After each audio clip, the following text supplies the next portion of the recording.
Live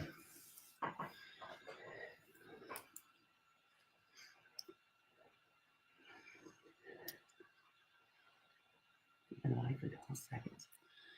50. Anybody out there? Hi, guys. 7 people. Hello. Hey.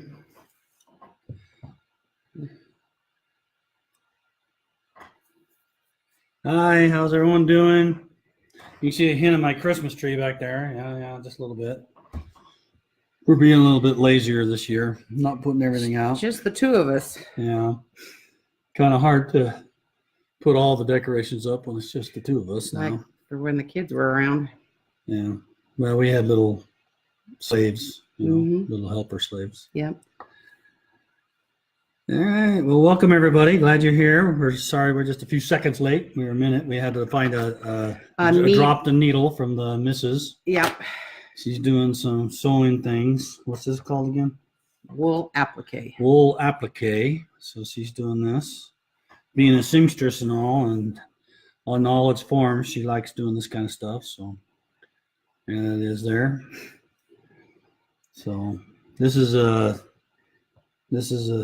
thing you do to share with other people, or it turns into a quilt eventually? Yeah. This is just a small needle holder. A needle holder. It's gonna be put together. Mm-hmm. All right. Well, that's too bad you didn't have it to hold the needle, so we didn't have to climb all over the floor to look for it. All right. Welcome everybody. Southern California. Is it rainy down there? Really? Oh, I guess so. You had the fires. Now you're wet. No, I had an airplane slide off the runway or something today. So, oh boy. I'm sorry to hear that. Yeah. So. Well, here we're just freezing cold is all it is here. We had a little snow earlier in the week, I guess, and then it's just been cold. 16. Yeah. Degrees. The sun's up in Utah, up at Utah State University, and I think they're in the single digits. Yep. Up there, so they're freezing up there. So, and it's yuck. Yeah, dirty, we got that. air. We got that inversion stuff. So it's nasty. It's horrible. Our air is not good. Yeah, and Merry Christmas to everybody. This we're gonna do live today, and then we're gonna do live next Thursday. So we're doing that because I'm taking the last half of December off, and I'm gonna try to vegetate and keep my paying attention to emails and work at least down to less than 50%. That will be heaven. See, so whenever I get on vacation or something, I usually get a handful of calls or, Ron, you got to see this email, or what do we do here, or whatever. But something explodes somewhere. We got things planned pretty well for the rest of the year, so I think it'll probably be kind of quiet. I don't know. But we're getting ready for Roots Tech, and things always start heating up come around October, November, and people saying we need to do something for Roots Tech, whatever. It kind of makes things go crazy. Thank you for letting us know you can hear us just fine. Yeah, they even asked him if he wanted to go to London. Of course, he said no. They haven't asked me. Oh, some people did. They said, please go to London. Please go to London. And, of course. Now look at San Diego's flash flood warnings. Oh, gee. I'm so sorry for you guys. Thank you, Pat, for saying I deserve a rest. I'm so tired this week. It's just been go, go, go. Well, he was up in Salt Lake until almost 7 last night talking to big wigs or something. I don't know who. Yeah. So, and he gets up early, guys. Because I got to get to work because I had a meeting at like 8 o'clock or before 8. Yeah, he's had 6 o'clock meetings, which means he gets up at 4. And so I'm ready for my vacation. All right. Well, let's go ahead and go. You got a question for us, or you still stitching? My screen went dead. Just give me a minute. I forgot to turn off the thing. Wake up. Try again. Doesn't like your thumb. Oh, no, went too far. Oh, okay. Here we go. What's the first one we got here? Well, why is it all of a sudden going? It's just scrolled up. No. Yep, it just scrolled up. This is from Mona. She says, I've tried to find the answer, but for some reason I can't find it. How do I use international letters when entering my ancestors? Yeah, so if you're on the United States or whatever, and you're doing English, you have an English keyboard. So there has to be other ways to do it. And when I was looking around, there's an application you can get. I think it's called IME, International. I don't know what it's called. It lets you enter in characters by putting in a sequence of alphanumeric values, and then it generates like Chinese or something like that. But there's also on Windows 10, I think there's international keyboards you can actually turn on. I'm not really sure. I haven't tried it, but there's ways to turn it on so that when you press keys, it'll actually do like Arabic or other any kind of Chinese or any kind of other languages. So if you just go to Google and you query Mona international keyboards on Windows or how to enter in international characters on Mac or whatever, then it'll give you that instruction on how to do that. You can't, FamilySearch can't help you there because you're typing on an English keyboard. It's going to send in English characters. International characters aren't the same values as English characters. You push a character and it sends a numeric code, but international characters are big, long numeric codes for each letter because the alphabet keeps growing. We're about to add 2 more alphabets to our understanding on the back end of the system so that we can handle old ancient Chinese and a few other languages. So it's kind of fun. So that's how you do. This one is from Sheila Casper. She says, I've run across another wrong sex person. I have tried it. So-and-so has been listed as a female. He has no spouse and no ordinances. And when I trying to change the sex to male, I get the message, say failed. I was trying to merge with the correct individual. So I indicated that it was not a match. And she's given you, I guess, as a PID number. I'd have to go look at the ID, but she did leave an ID for you. Oh, okay. So, well, to change the sex of a person, you just go in and you edit the sex conclusion, and you just pick female. I'm trying to think why it would not let you do it. I can't think of any reason. Anybody out there think of any reason why it would fail on doing it? I can't understand why it would. But I'll go check out that PID and I'll get back to you. The next one is from Deanne. She says, I love your Q&A. Since the latest update, it doesn't seem to show anywhere on the person page the name of the person, in parentheses, contact info, that originally contributed information listed as it used to when you opened up details. Where can I find this now? Well, when you open up the details of a conclusion, it should say it says, let me go just double check here. I've done it 1,000 times. I'm sure it says the name, the contact name of the contributor. Let's just go out here to my tree. I'm going to buzz out there. You can't see it because I can't share it while I'm also doing the Facebook Live. I tried that once and it wasn't very successful. You have to have something like a gaming system, high-speed computer, and that's not something I get very often. So, yeah, I see right there, you can see the name of the contributor. So I'm going to look at one here that I happen to know that somebody else changed right here. Richard Heaps 1, and I click it, and I can see his contact name. He's left his email behind, all that kind of stuff. That should be working just fine. Please try again and see if it's working. This is a little bit older question. How long? About a month. About a month ago. So we were having some difficulties when we first released the new client, and so it may have been that was giving you trouble. Okay. Sorry. Gaming or something? No. I'm trying to figure out how to keep this thing from turning off on me. Please clarify, who can we do temp work for? The church policy states, parentheses, you may also submit the names of the following individuals. 2, collateral family lines, uncles, aunts, cousins, and their families. Please explain and what their family means. Does it mean that we can do the work for an uncle that is married into the family and his parents and siblings? I was taught if a person shows in my ancestors' descendancy chart, I can do the work. This uncle by marriage will show, but his parents and siblings will not be in this particular descendancy chart. That's correct. I mean the whiteboard thing. Okay, so I boiled it down to try to help explain this because a lot of people ask. I boiled it down to 4 rules. And the first rule of thumb is, here's you, and here's your ancestor. And the first rule of thumb, I'm back that up a little bit so I can get the whole thing in there, I think.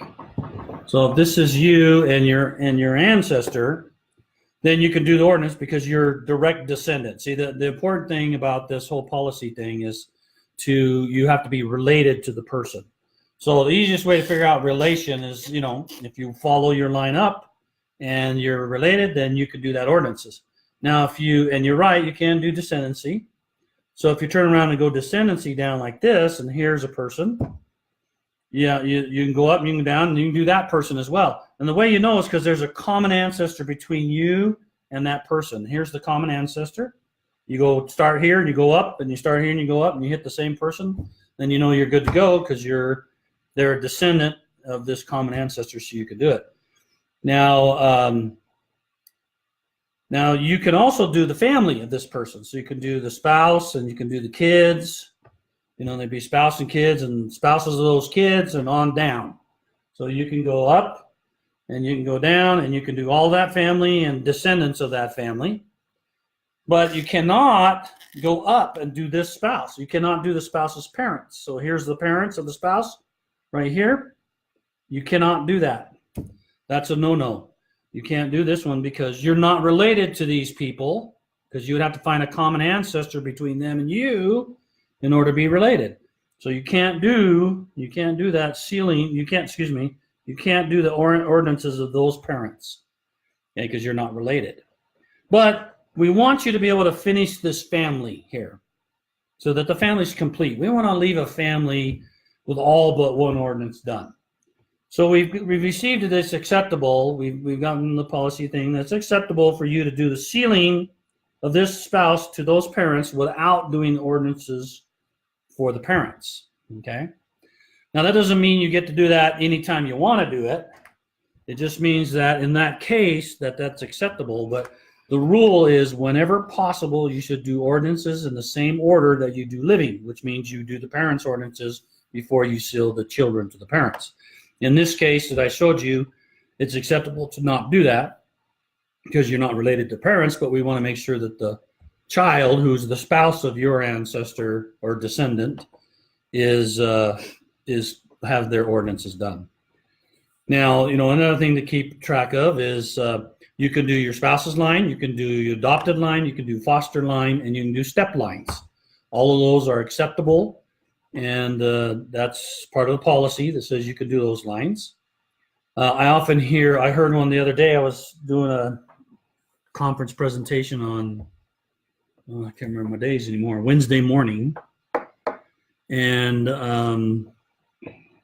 somebody said, well, you can't, when the spouse dies, you can't do the spouse's line or the father of the spouse or whatever. I said, yeah, you can.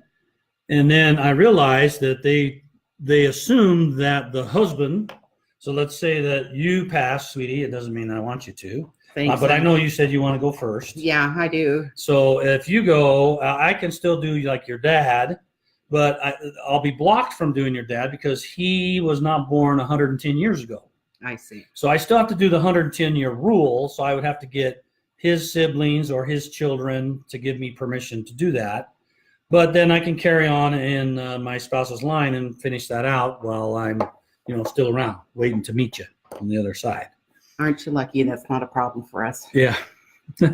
So that's the rule of who you can do your ordinances for. Common ancestor, and I usually say, and Adam and Noah don't count, unless, of course, you have certified documentation of your relationship all the way up to Adam or to Noah, which no one's going to have. So you can't use that as your argument for common ancestor, and so forth. So that's the basic rule of thumb. Got a common ancestor, you can go up, you can go down, but you can't go back up again once you've gone down. No. Okay, there you go. Okay, this is from Annette Tucker. It says, when using Consultant Planner and creating lessons for people, they can only see them if I email them or print them and give them to them. Is it possible to make them viewable when they log in and go to the Consultant Planner in their account? Okay, read that again. It says when using the Consultant Planner and they're making lesson plans, the only way that the individuals can see them is if she prints them and gives them to them. That's right. She wants to know, is it possible to be able to make them viewable when they log in and go to the consultant planner in their account. That way they said they can refer back to the lesson even if they lose the copy I shared with them. Well, I think that's a good suggestion. Let me, what I'm going to do for this time, so we don't have to, you wrote it down for me last time, but I'm going to do this. I'm going to start and send myself an email here. And I'll say this is a Facebook Live suggestions. And so I'm going to put in, first one is this, allow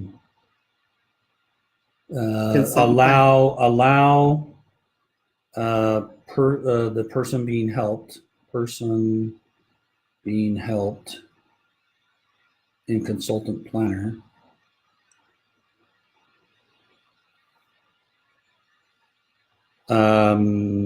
to allow them to view online. To view the plan, to view their plan that the consultant made. Okay. Very good. Very suggested. Very good idea. Okay. Yeah, it was. This is from Jen.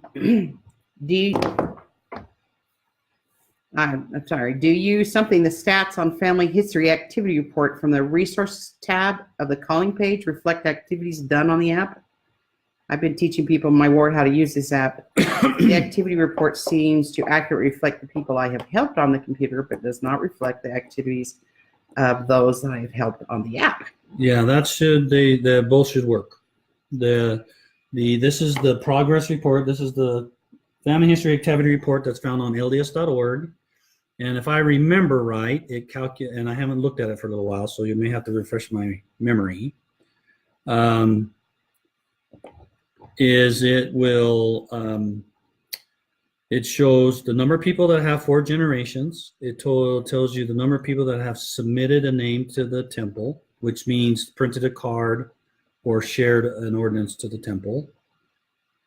And I think it also says whether they've added a person in the tree. And that doesn't matter whether it's on the mobile app or on the website. So if you're seeing where you believe mobile apps aren't being captured, you'd have to let me know more specific, like which account the person was using on the mobile app and when they kind of added these people and then why didn't it show up. But as far as I understand, it's supposed to work, and I'm pretty sure I know where the database is coming from that they're using, and that is independent of the browser or the mobile. It's a separate data warehouse which we have to do those reports. Nancy, you mentioned that you thought you couldn't change the gender if ordinances have been started.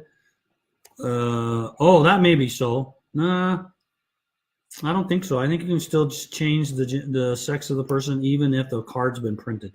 We don't do anything to block that. Yes, you're right, Barbara. Barbara answered it back. Yeah, right now you have to change, in order to change the sex, you have to remove them from any relationships. That is the blocking factor right now. We're probably going to change that in the future because that's kind of a mess to remove people out of relationships and put them back in. So we're looking at making that change. But you're right. We have to remove them out of relationships, change the sex, and then put them back in. And that's sort of a deterrent from inadvertently changing things. So can you do family that raised you even if they did not legally adopt you?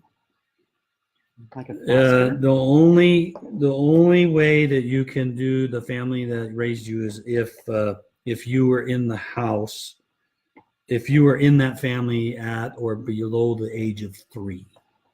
Oh. So that's the only exceptions I'm aware of. So most people don't go and live with another family when they're 3 years old without being adopted. So, but that's the sort of rule of thumb. Okay.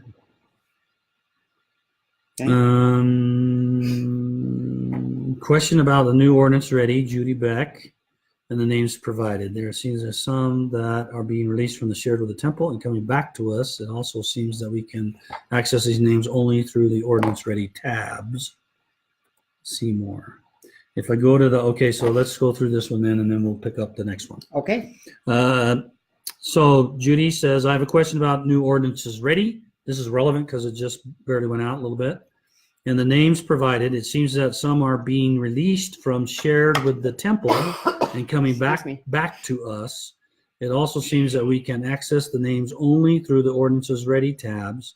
If I go to the ancestor listed, their temple work may not show all of their ordinances and availability. One person I know has questioned the function of the tab and emailed to FamilySearch, and that it encourages work to be done out of order. He has not yet gotten a reply. We discussed the whole matter. Okay, Ordinance Ready does enforce order.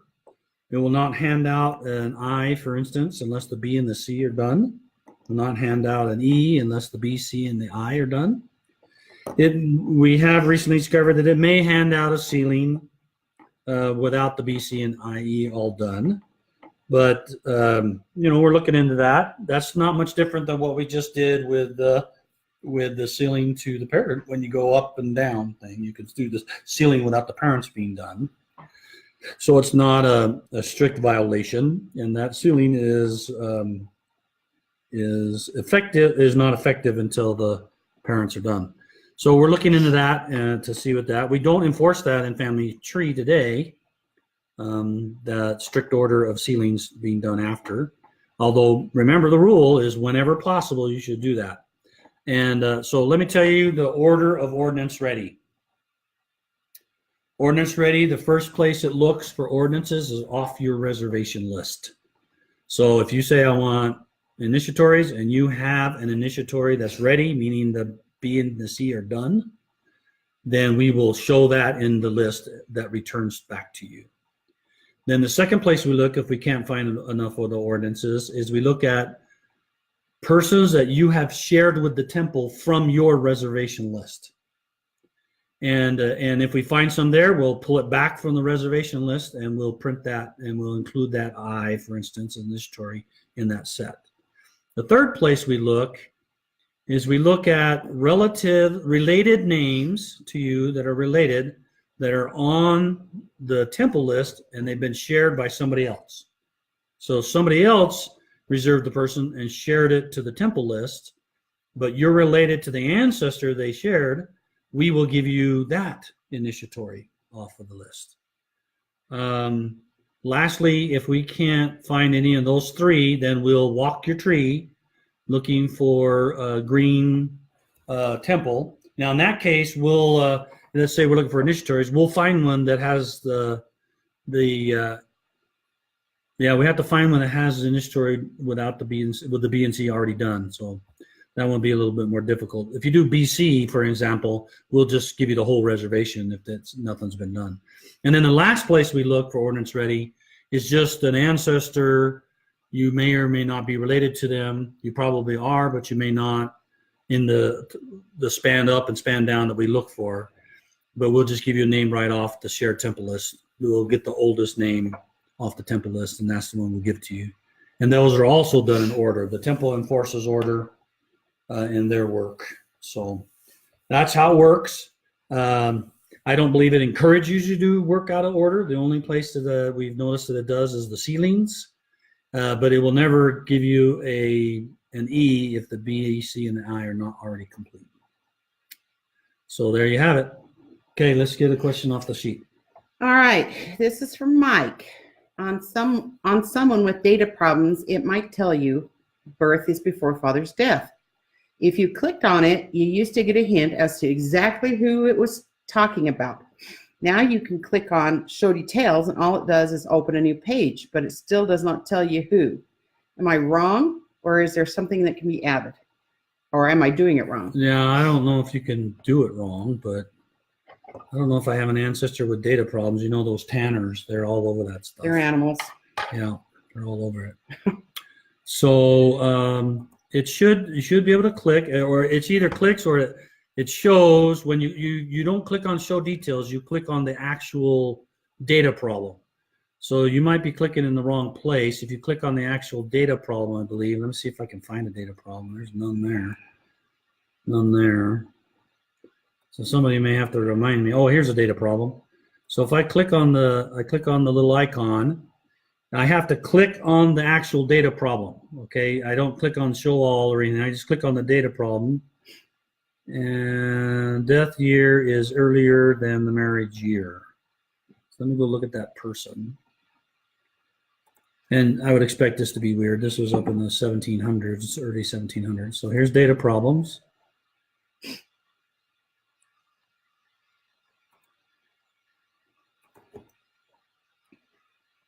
And unfortunately, these aren't relationship things. These are all birth after mother's death, birth after mother's death, birth. I have to find a relationship one. So if anybody's got any seen this out there, then just chime in.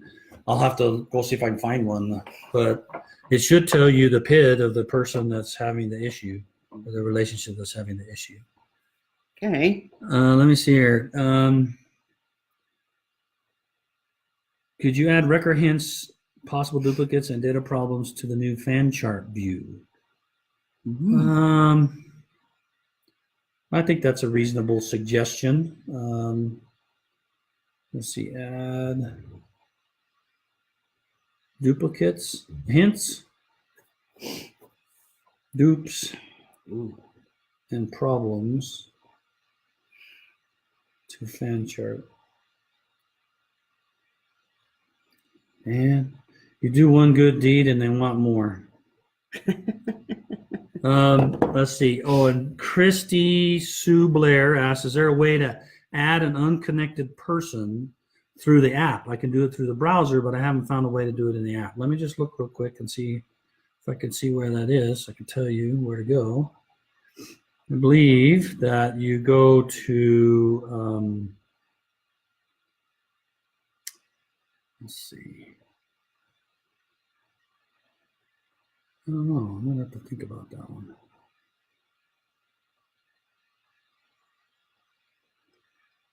Okay, I'm going to put that down as a question. That- I'll answer that next time. I was going to say, guys, I don't want to spend too much time looking for it. start his brain thinking it's going to be trouble. Yeah. You should hear the gears grinding. Add unconnected from mobile app. I'm gonna have a few cells working on that while we're continuing. Could you add a record hint? Okay, she already had that. Can I do ordinances for a friend that was never married and had no children, no living relatives? The whole family has passed away. Mary, so I think you probably can, especially if there's no relatives, no living relatives. I think you just need to go over and contact support and say you'd like to do this friend, and you can show that. You can show all the relatives that are there. You can make sure you got some sources on that person that show the census maybe with all the relatives, and then all the relatives are in the tree deceased, and then make that request, and they'll evaluate it and they'll get back to you. But I know of some who've been able to do that. Okay. Oh, okay. So Devin says recents. Recents, bottom, unconnected person. Let me see here. Oh, yeah, that's on the website, but that's what she's looking for on the mobile app. On the website, that's the correct place.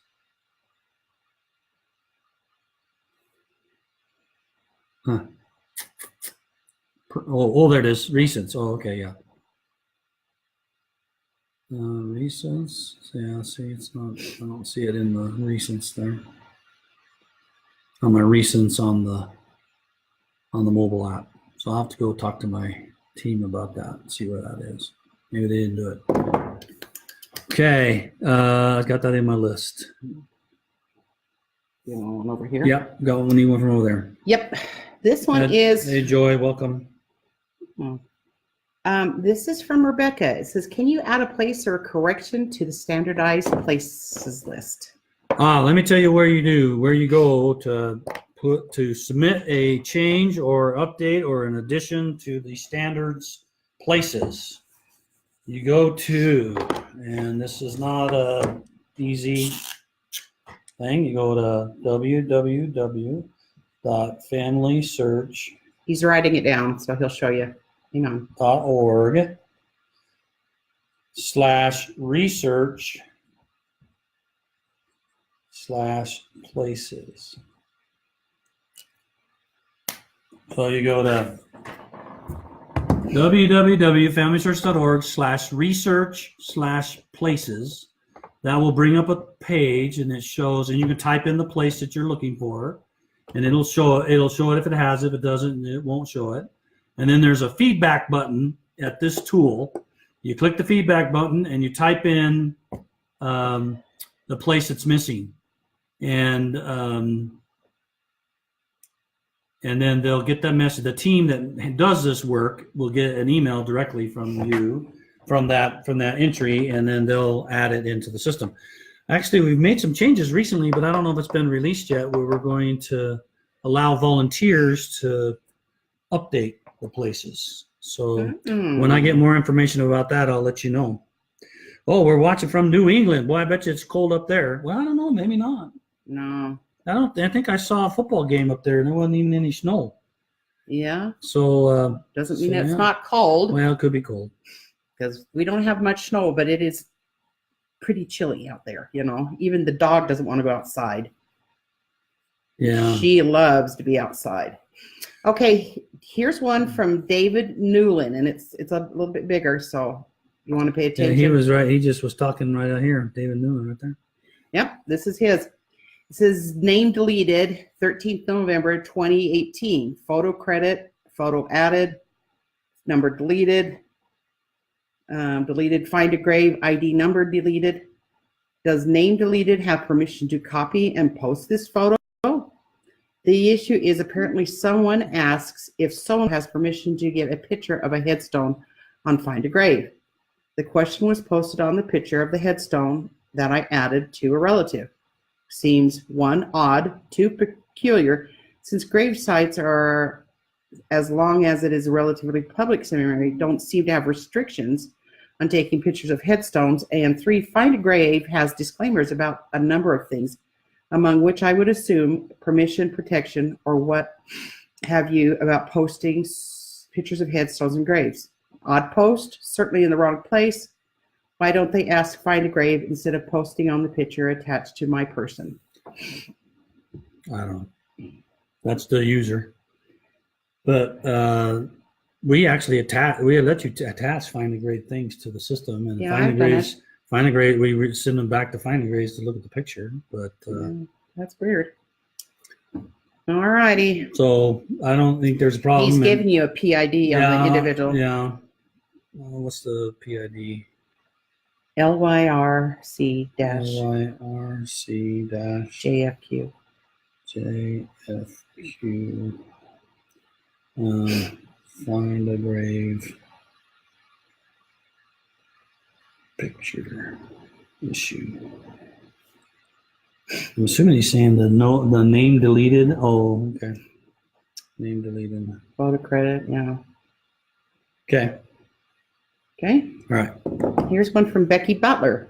I am a temple and history family consultant in my ward and also a stake lead.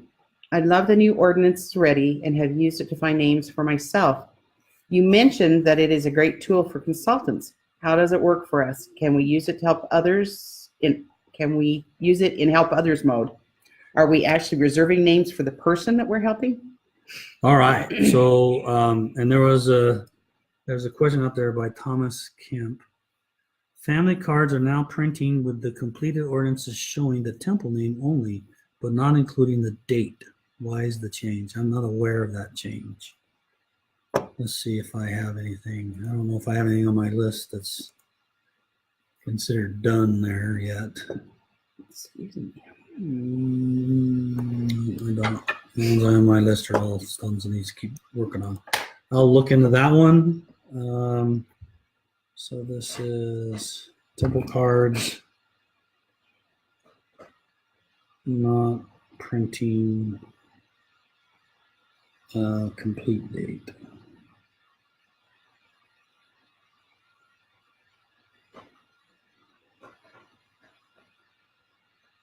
Only temple. Yeah, I'm not aware of us we haven't made any change there, so I don't understand why that would be the case. Okay, what was I answering? About how to do the mode, help others, or you printing their Ordinances Ready. Yeah. Yeah. So why I think that Ordinance Ready can be a great tool for a consultant is I believe you can use it in this way. So what I recommend is, sometimes consultants just go up to somebody and say, hey, is there something I can help you with? And they go, yeah, I want to find a name. Well, what I would do is, and you ask them, well, have they registered? And they may say, no, I haven't registered. So imagine that your first visit as a consultant, you say, hey, I'll come over. Let's schedule for tomorrow or whatever, and I'll come over and help you register. And then we'll talk more about what you want to do for family history. And so then you go over that next day and you get to know them a little bit, and you help them register so that they have an account, and you jot down their account information. So you have that.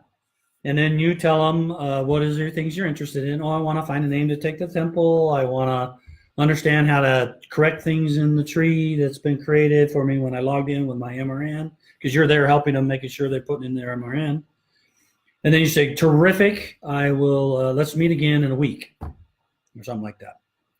Then what you do as a consultant is you go home and you go into helper. You go help them. And you can do it on the website. You can do it on the mobile app. You can go into helper mode and you help that person. And then you just go to Ordinance Ready, you push a button. And then you get an ordinance done. So when we were visiting with consultants, we discovered that majority of their time was wandering around the tree trying to find an ordinance to give to somebody. Well, now you don't have to worry about that. You just push Ordinance Ready. So as long as you're in the helper mode. 27 seconds and you got it. If you click to reserve, if you click to get it, it is reserving it on the person you're helping. That's the thing. And then now what you do is you show up that next day, the next time, and you walk in, you say, okay, let's get started. You say your prayer and you talk about things, and you say, I found an ordinance for you. Let me show you how we did that. And you show them the ordinance, tell them a little bit about the person that the ordinance is for, because you could do a little lookup on that. Have them look at the person page, and then you could start teaching them the things that they would like to learn about that's appropriate for their skill level at the time. And then you can tell them, oh, and by the way, you can teach them about Ordinance Ready, maybe that time or maybe the next time that you meet, and say, this is how you can get more ordinances to take to the temple by pushing the Ordinances Ready. And then say, we'll be sure and let's get together so we can extend your tree and make sure your ancestors are in there, so you'll always have plenty of ordinances to take to the temple. And I just think it removes a lot of that burden and stress on the consultant trying to find an ordinance, because almost everybody, that's the thing they ask for. So I think that's how it can be used by a family history consultant and be useful. Okay, let's see. Family of the Grave says copyright to the uploader, not to anyone. Okay. But they're allowing us to share a link, so do the link. We went down and took pictures of some graves ourselves just so we had pictures. Mm-hmm.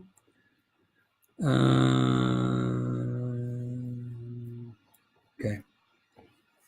Okay, here's one. My family history consultant in Las Vegas will not let me use the high-speed Kodak scanner to scan and preserve family photos. They said I could only use it to scan pictures that will be saved to FamilySearch. St. George doesn't have such restriction. Who's right? What is the true and correct policy? Hey, we were just down in Vegas. Yeah,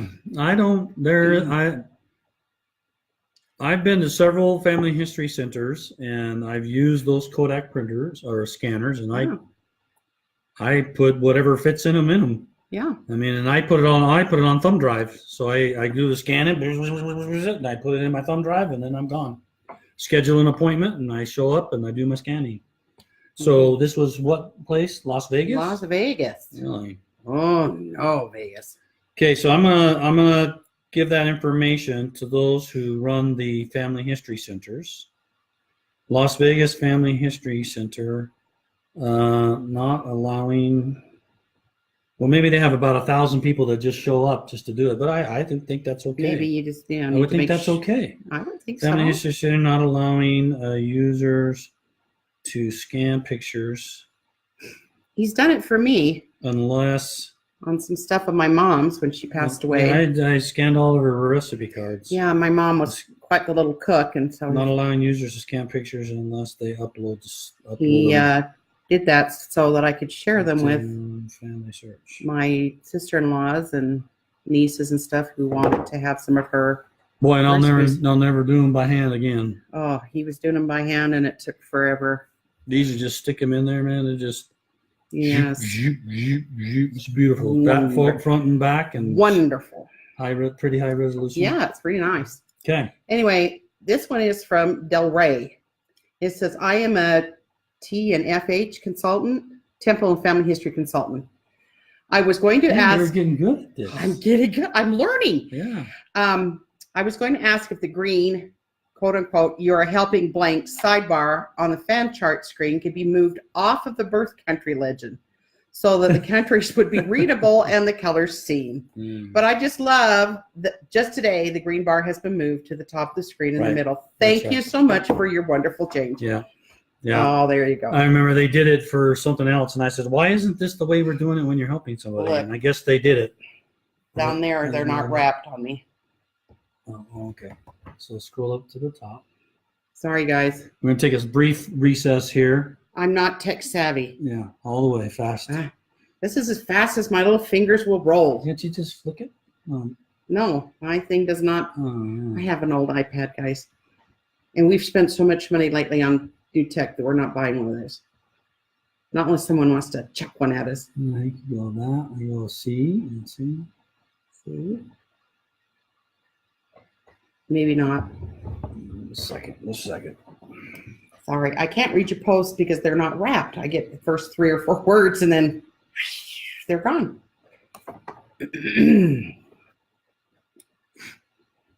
So has everybody got their Christmas shopping done?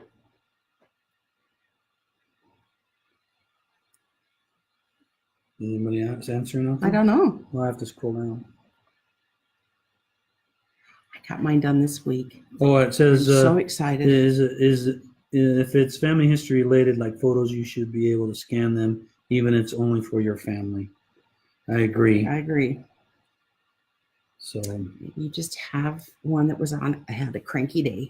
yeah, maybe. So I don't know. Sure, I can't figure it out right now. well, then you're gonna waste people's times. have to answer. Where are we? We're clear down in October I'll let you or do that. November. Let me go look over here. What's the question it was? I don't know. Can't read it. Remember? What role? Tell me the role. Like Read it here. 160. Oh, there's a name roughly. deleted thing. Let me see if I don't know. There it is, right there. 173. This bar we're not seeing here. This little thing. Yeah, I know. I don't see the edit bar. See, Yeah. and so I can't fix it because I do know how to do. Well, I do know how to fix it. It's not letting me. So you should be able to. You should be able to select the C and then. All right, where's the thing wrap? No, I can't find it over here.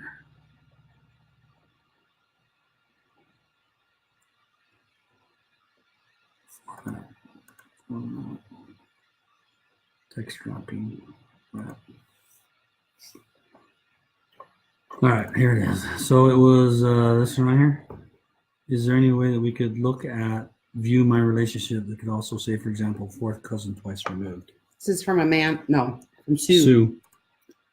Okay, so she's asking, is there a way to do that? Yeah, we haven't done it for the website. The mobile apps has the fourth cousin twice removed, but the issue is the world doesn't understand removed. Removed is just like a United States kind of thing, a Western cultural thing.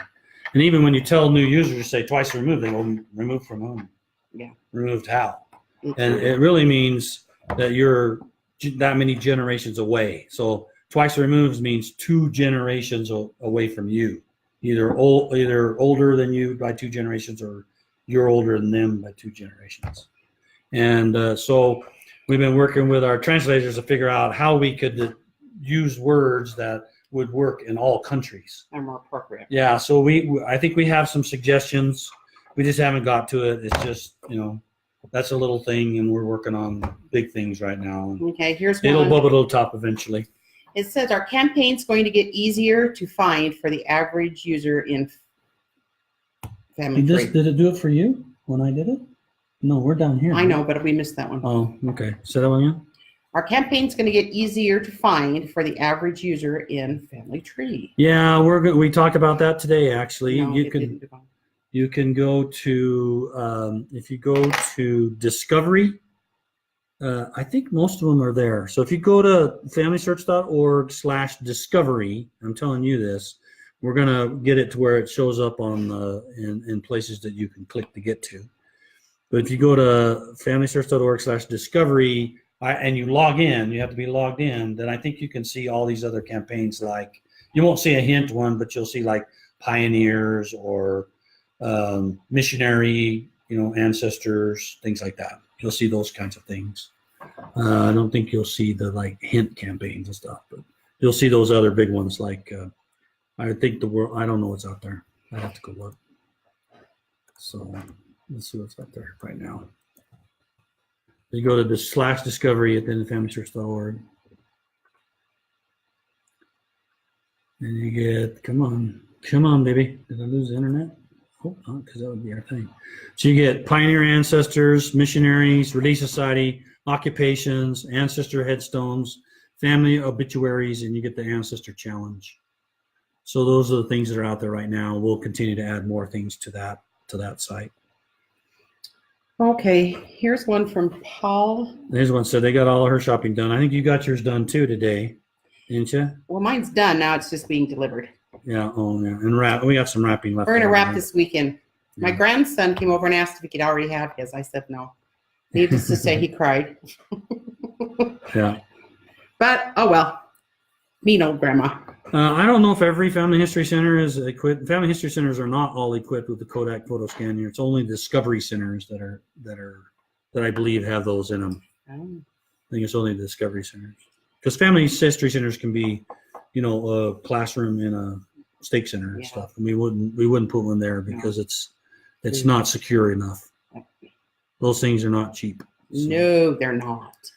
Okay. Here's a question, and I'm curious too. I'm curious why a baptized 9-year-old cannot have a Family Search account. We have a bright grandson at the St. George Family Search Center who was not able to participate. He was really sad. It seems to me that if he has a membership account, why can't he have a family history account? It's because the rules of what is it called? Spam? I think it's C-SPAM or something. No, it's I can't remember what the rule. There's a law, and I don't know why it's not coming in my head. There's a law in the United States that says that children under 13 need to have permission from their parents to sign up for websites. And so that 9-year-old can have an account, but they have to get approval from their parents. So how that works is they go to register, and then it asks for parental permission. Your parents have to log in and approve it, and then they can get their account. So just talk to your family history consultant if you have one. Look up or go to the help menu and look up under 13 registration, and then it'll give you instructions on how to do that. And then he also asks, what is your podcast station? I don't know. Sorry, guys. He's a little brain dead. I don't know what my podcast station. I think it's. I don't. Let me go look. All we're doing is we're taking my these videos, and just taking the audio and putting that on podcast, just because it might be easier to do. Did Tegan send you that? Let's see. At Anchor? It's at Overcast.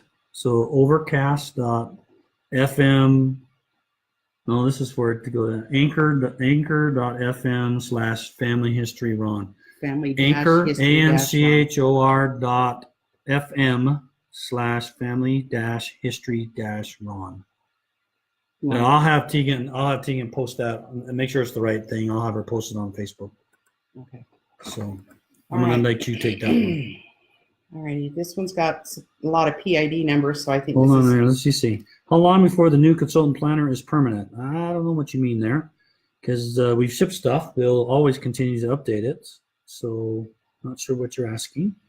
When you're looking at a consultant planner, it gives things like record hands, possible duplicates, etc. How are those numbers determined? How many generations back and forth? It currently goes 8 up and I think it's 3 down. That's how it determines those.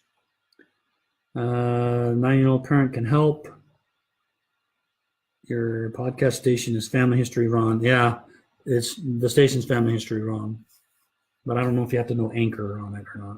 So, And the FM down yeah, there. I'm not sure. I actually put it in my app once, but I can't remember.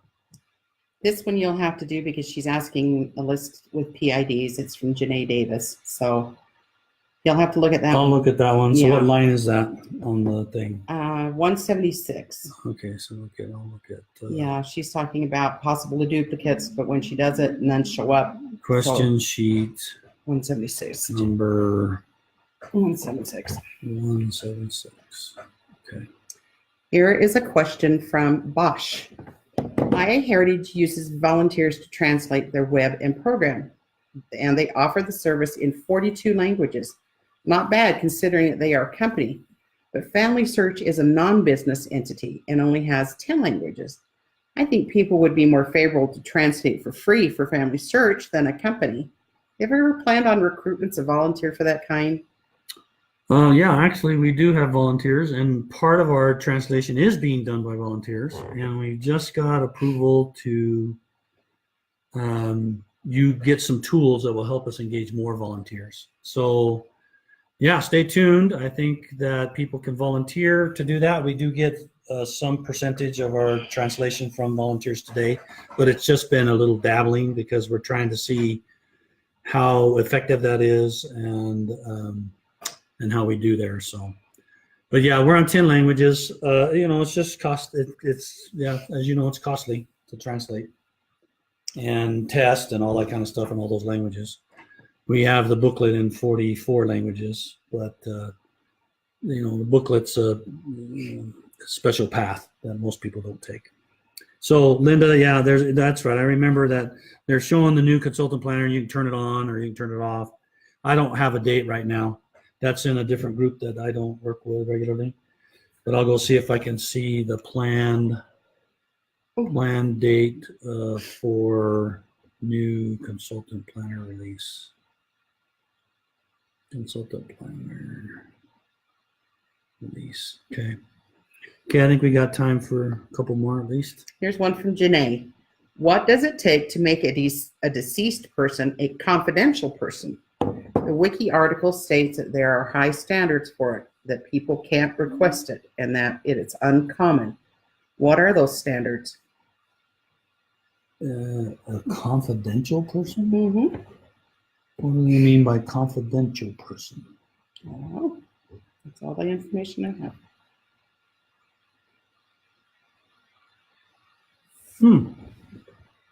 Oh, I'm referred to that. I never heard of referral and that. I'm a confidential person. Let me go look.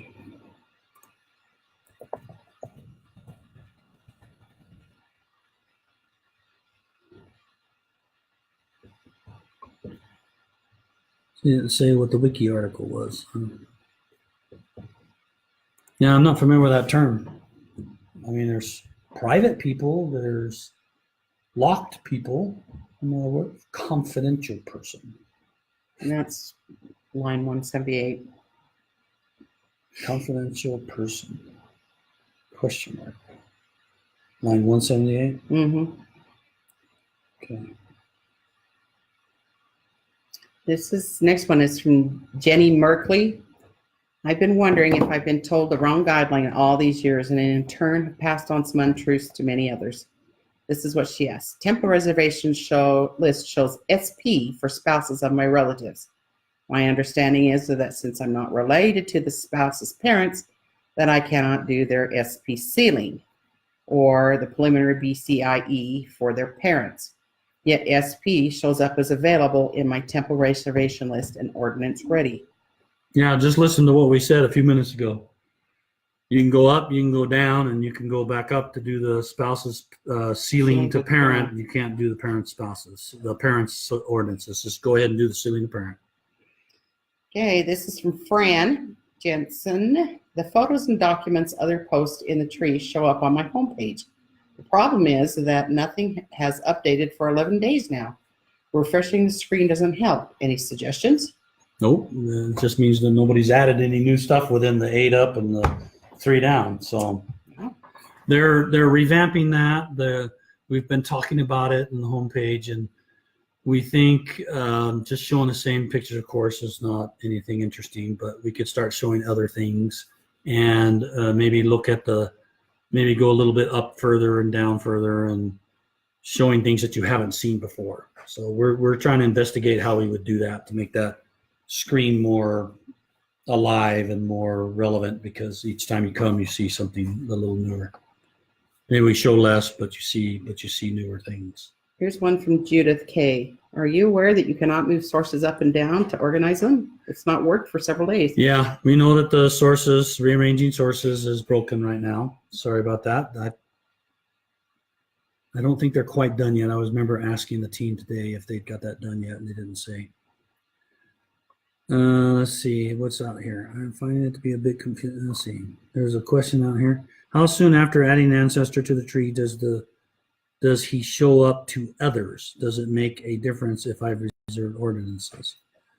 So the second you finish adding a person to the tree, the next person that comes across that part of the line will see that new person you've added. It's instantaneous. It shouldn't be. They may have to refresh their screen. Remember, the browser doesn't automatically reread the back end, because that would just be too expensive in your wireless or your data plan. So you have to push the refresh button, but once you create a new person, it should show up to everybody else, just the next refresh after it was created. And whether or not you've reserved ordinance, it doesn't matter. It's going to show up. Odds are it'll show up before the ordinance is done, because you created it and it's going to show for you. When it shows for you, then everybody else can see it by that time. So is there an off-on? There is an off-on. Okay, then we did that one. Yeah. Okay. Separate on a new source linker page. I'm finding it to be a bit confusing on the new source linker page. Yeah. So we have a new source linker page. We've only showed it to 1% of those that come, and it has been confusing, and people have been sending us feedback. So that's why more people aren't seeing it. So the team has decided for the closeout of this year, they're going to go back and fix a bunch of the issues and revamp things a little bit where they're seeing that people are confused, and see if we can't make it better. And then we'll start showing it again for another 1%. But we do this in many places where we get a new way of doing stuff, and we want to sort of test it with a bunch of people before we give it to everybody. And that's what's happening there. And it's not doing as well as we had thought it would be. Okay, let's see. We're winding down. Let me see any other questions out here. And there's one about president of the church. Not sure what you're asking there. Just download any podcast app and then search for Family History Ron. Okay. Photos on obituaries in the discovery section. The image is often of a spouse or a parent instead of the person highlighted in the obituary. Let me take that. I'm going to take a picture of that one and just pass that on to my buddy Tim, who does that stuff. Ooh. Okay. And back to that on the right food chain. We were using for sources, Pam says, work today. So they did get it out. He was telling me they were working on it. So I hadn't heard whether it was out or not. Confidential deceased person. Hey, there you go. They found the article in Wiki. What is this about? Private spaces. Living people. Confidential. Deceased people and family tree become confidential when the family tree administrator reviews the record and says it's confidential. This is a rare case, as the standards require a set of record to be too confidential high and a status that cannot be requested. I don't know. I'm going to have to ask them who that is, what that is. They might have been called confidential persons long ago. I don't know. Thank you for the URL, though. I'm going to take that. I'm going to copy it. And I'm just going to bookmark it there. Done. Okay, bookmark it. Thank you very much for the URL. My grandfather and his ancestors are shown as confidential because of the particular country in which they were born. Right. So confidential, if that's what confidential means, it means that they are sensitive enough that they will stick into your private area. And that's traditionally from places where the country may not support the concept of doing family history and doing ordinances in the temple as Mormons or Latter-day Saints. I gotta remember to correct myself there. Let's see if there's any last thing. Okay, so do you want suggestions for the new source linker page, or should I wait? Oh, Monique, please just send them, but send them to me in an email as opposed to on Facebook. Ron@FamilySearch.org. That's the easiest way for me to get them to the right people, and I'll send them right over to the team. I have search, so I'll send it right over to that team. Yeah, this one tends to be a slower response things. He's getting better. He is really good, guys. I mean, he really does. He spends a lot of time at his computer. Who are you talking about? Oh, me? You. Oh, okay. To get these out, but he doesn't go out to Facebook and see your questions as readily as he does your emails. Yeah. So emails is the best way to go. So, yeah, if you need something attacked faster, then email is the way to do it. Okay. Hey, thank you very much for this evening. It's been great. It has. And kind of woke up a little bit, so that was good. I was kind of tired there when I got home from work. Yeah, he was bragging. So doing this just kind of gets me going again about family history and helping out. And so thank you, and have a good evening. We will see you next Thursday. In 1 week. Don't miss it. Next Thursday, same time. Talk to you later. Same back channel. Yeah. All right. Take care. Bye-bye.